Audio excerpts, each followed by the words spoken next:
choice, my friends. Fall is finally here, and with fall comes all those yummy treats that we really enjoy. For this reason, I have created this lower calorie, skinny pumpkin spice latte.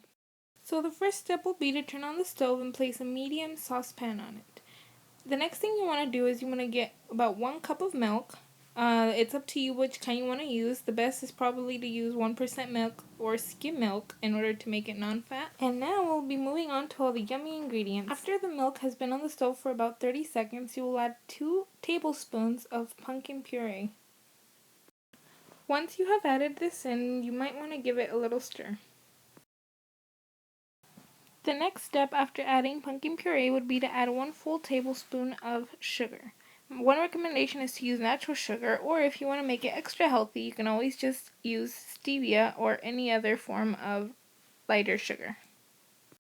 The next ingredient that is definitely going to make a difference in the flavor is vanilla extract. You want to take 1 teaspoon and you want to add 1 teaspoon of vanilla extract to your pumpkin spice latte combination.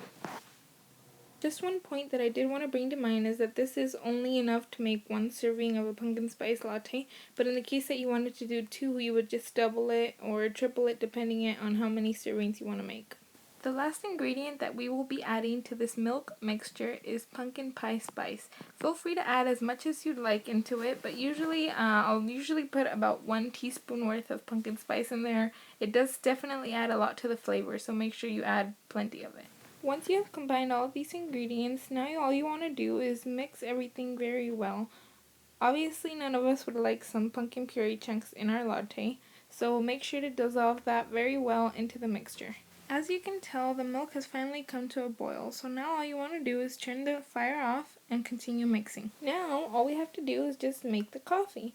So you want to fill up a coffee mug about 1/4 of the way up and add about 1 full tablespoon of instant coffee, or you can make some drip coffee that is really strong.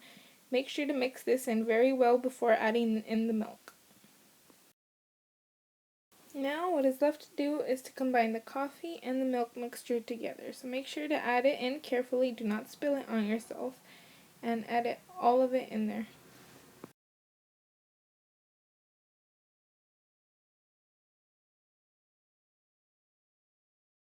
Now I know this isn't the healthiest choice, but if you do decide to treat yourself, you can add some whipped cream.